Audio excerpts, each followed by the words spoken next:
बिस्मिल्लाहिर्रहमानिर्रहीम। अस्सलामुअलैकुम dear students, मैं हूं Mohammad Zahid Mahmood, lecturer physical education and sports sciences, university of education Lahore. और आप देख रहे हैं मेरा YouTube channel physical education with Zahid. तो हम पहले से चलने वाली सीरीज़ लेक्चर फ़िज़िकल एजुकेशन के इंटरव्यू जो लाहौर सेंटर पे हुए हैं, वहाँ से कुछ स्टूडेंट से मालूमात ली गई हैं। 2-3 स्टूडेंट का जो इंटरव्यू है वो मैं आपसे शेयर कर रहा हूँ, ताकि सरगोदा रावलपिंडी सेंटर पे अभी स्टूडेंट्स के इंटरव्यू बाकी हैं, ताकि उनको हेल्प आउट किया जा सके, उनको कुछ टिप्स दिए जा सकें, ताकि वो भी अपने इंटरव्यू में अच्छी परफॉर्मेंस करके कामयाब हो सकें। चलते हैं जी इंटरव्यू की तरफ।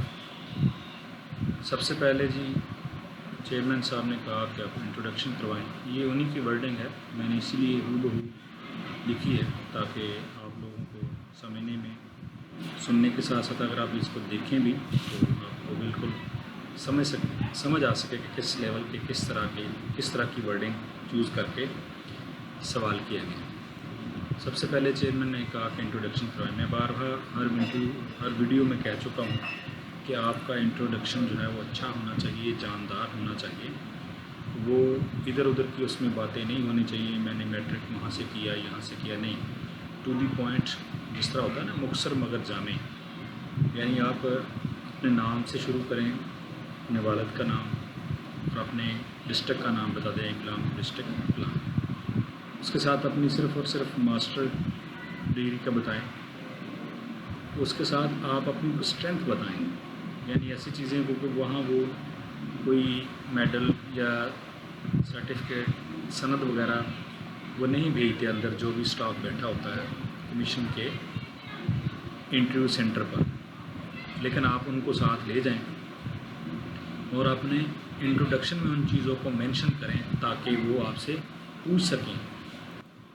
उन चीज़ों को मेंशन करें जो शायद आपके डॉक्यूमेंट्स ना बता सकें। कुछ रिसर्च पेपर है आपका, आपकी कोई अच्छी कारकर्दगी है, बोर्ड में पोजीशन है, आपका फेवरेट सब्जेक्ट है, आपकी कोई गेम में स्पेशलाइजेशन है, या आपने कोई गेम विन की है, या आप समझते हैं कि उस गेम पे आपको दूर हासिल है, या वो गेम आप खेलते हैं या खिलाते हैं। तो ऐसी सूरत में इन चीज़ों को जो कि आपके लिए सपोर्टिव हो, आपके लिए फ़ायदा मंद हो, क्योंकि जो वहाँ पे भी एक्सपर्ट बैठे होते हैं वो एट अ टाइम इतने सवालात वो पहले नहीं सोच के बैठे होते कि ये स्टूडेंट आएगा तो उनमें से ये क्वेश्चन करेंगे। तो ऑन दी स्पॉट भी कुछ सवाल जो हैं उनके जहन में आ जाते हैं, जैसे आप किसी सवाल का तज़किरा करते हैं। तो सेकंड उन्होंने कहा जी फ़िज़िकल एजुकेशन फील्ड क्यों चूज़ किया। तो ज़ाहिर सी बात है, ये आप खुद आपका अपना आइडिया है कि आपने क्यों चूज़ किया। उसमें कोई आपकी इंस्पायरेशन, मोटिवेशनल स्टोरी है, आपकी फैमिली में है अच्छी पोजीशन पे, आप किसी चीज़ को इंस्पायर होके, या एज ए प्लेयर आप थे तो आप कबड्डी के या वॉलीबॉल के या किसी चीज़ के प्लेयर थे, तो आपने सोचा कि मैं इस गेम में इस सब्जेक्ट में एडमिशन लूँ और मास्टर करूँ। अब पूछा है डिग्री किस कॉलेज से की है। कॉलेज का पूछने का थोड़ा सा पूछने का मतलब ये होता है कि क्योंकि कॉलेज में एज़ कम्पेयर टू यूनिवर्सिटी तरीम का मेयार वो नहीं है, क्योंकि बहुत सारे प्राइवेट कॉलेज करवाते हैं, लेकिन मसला ये है कि वो प्रॉपर क्लास और कंटेंट को मद्देनज़र नहीं रखते। और दूसरा ये है कि बीएस और एमएससी में या यूनिवर्सिटी में ज़्यादा सब्जेक्ट पढ़े जाते हैं, और प्राइवेट कॉलेज में या एमए में कम सब्जेक्ट पढ़े जाते हैं। तो इस वजह से भी पूछा जाता है।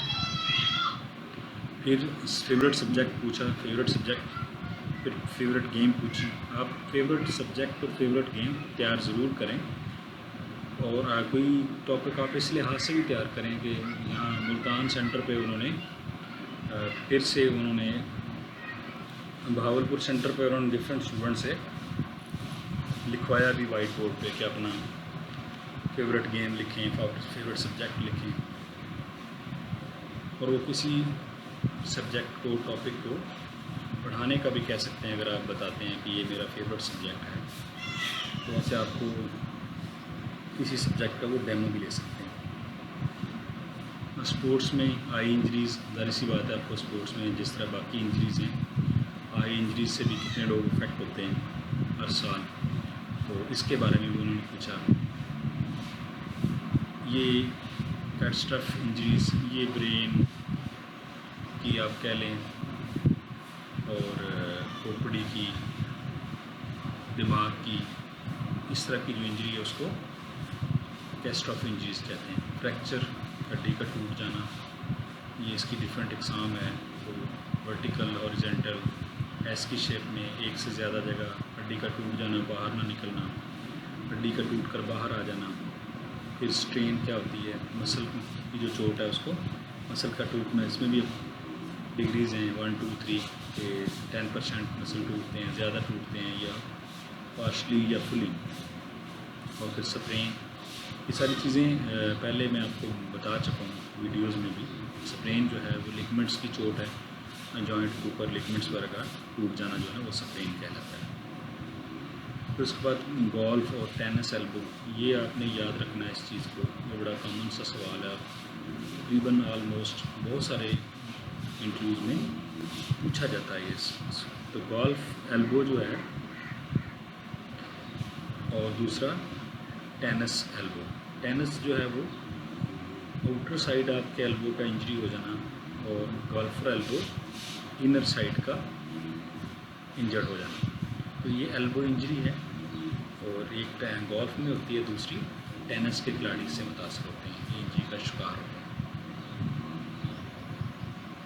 बायोमैकेनिक्स, माउंटेन से नीचे उतरते हुए कौन सी फोर्स, ज़ाहिर सी बात है आपको पता है, जो ज़मीन को अपने मरकज़ की तरफ कहती है, सेंटर ऑफ ग्रेविटी जो है, ग्रेविटी की फोर्स नीचे की तरफ जो है वो असरअंदाज होती है।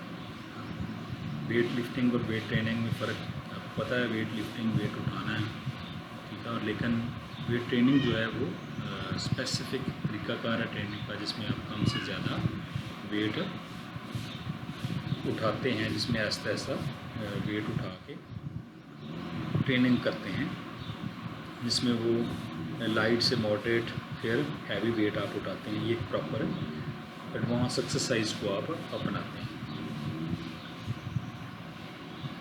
अच्छा, वेट लिफ्टिंग से कौन से मसल्स मजबूत होते हैं? ज़ाहिर सी बात है, जब आप वेट लिफ्टिंग करते हैं तो आपके बाजुओं के, शोल्डर के मसल्स मजबूत होते हैं।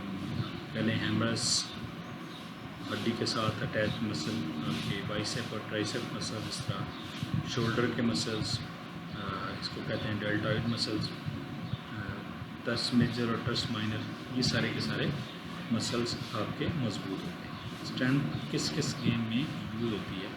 स्ट्रेंथ वेट लिफ्टिंग में भी होती है, जो भी एट ए टाइम, बट थोड़े वक्त में ज़्यादा कुव्वत दरकार होगी, वहाँ पे स्ट्रेंथ की ट्रेनिंग इस्तेमाल होगी, वहाँ पे आपकी स्ट्रेंथ इस्तेमाल होगी। मैनेजमेंट की डेफिनेशन, ज़ाहिर सी बात है किसी जगह पे, क्योंकि यहाँ पे अक्सर मैनेजमेंट और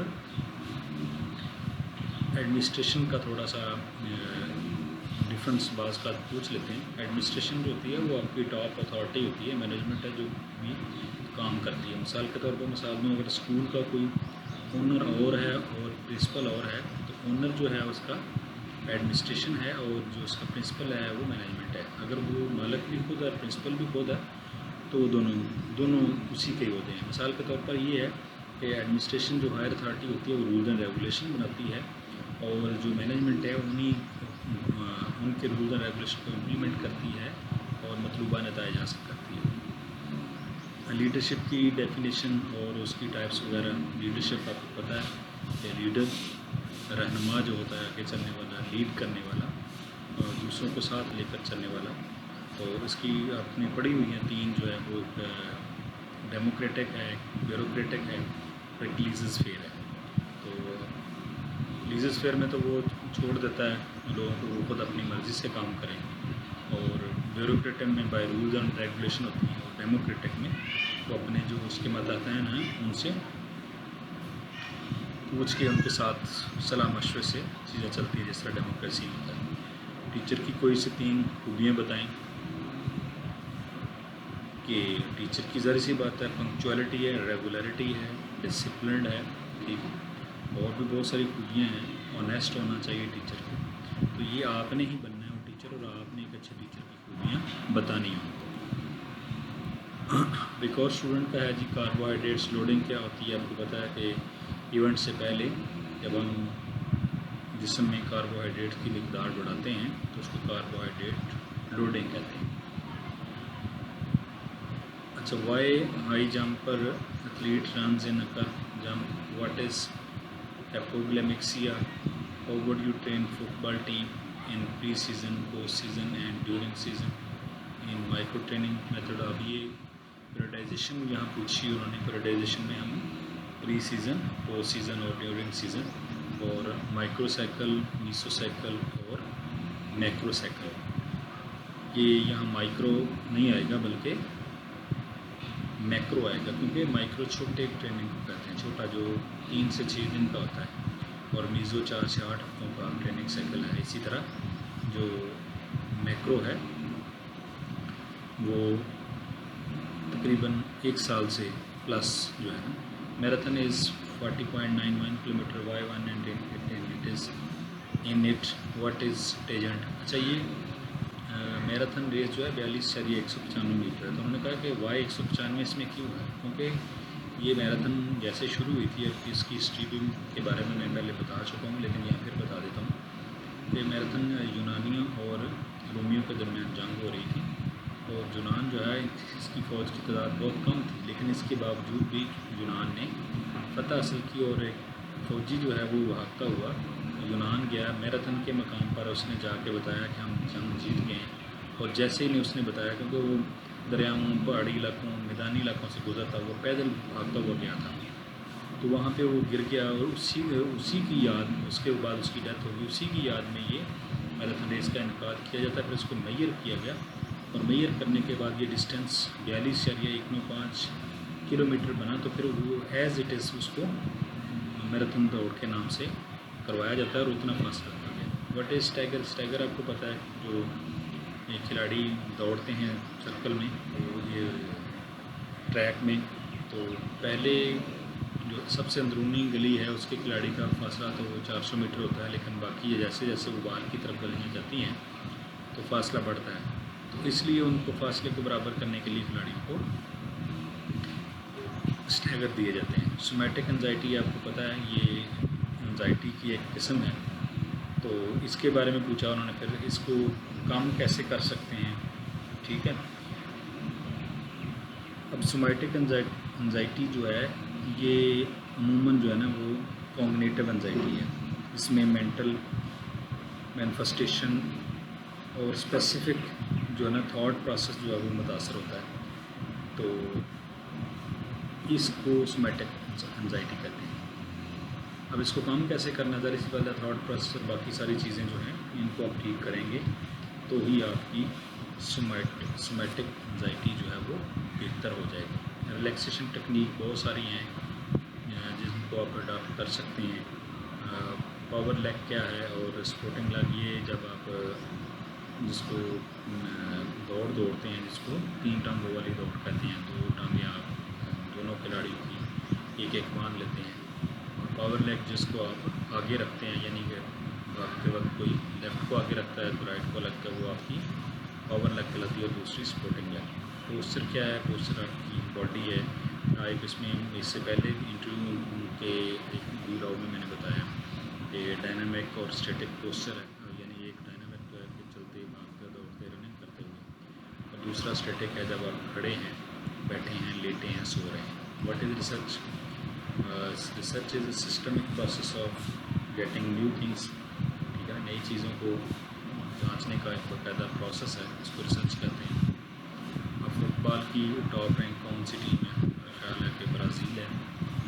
complete introduction and question intro study gap. तो यहाँ आखिर में उसने बताया कि इंट्रोडक्शन पूछा और उसके दरमियान जो स्टडी गैप था वो पूछा ही। स्टडी गैप मीन अगर आपने 2017 में, 18 में, 19 में, 20 में मास्टर किया है तो इतने साल हो गए, उस दौरान आप क्या करते रहें। तो जो आप करते रहें वो बताएं, और कोशिश करें कि जो प्राइवेट वगैरह टीचिंग करते रहें उसको ज़रूर हाईलाइट करें, कि ऐसा ना हो कि ये सोया हुआ उठ के आ गया, इसको किसी चीज़ का नहीं पता, बल्कि अपनी स्टडी जो है वो बताएं कि इसमें अपनी स्टडी कंटिन्यू इंशाल्लाह नए वीलॉग के साथ आपकी खिदमत में हाजिर रहूँगा। तब तक के लिए अल्लाह हाफ़िज़। अस्सलाम वालेकुम।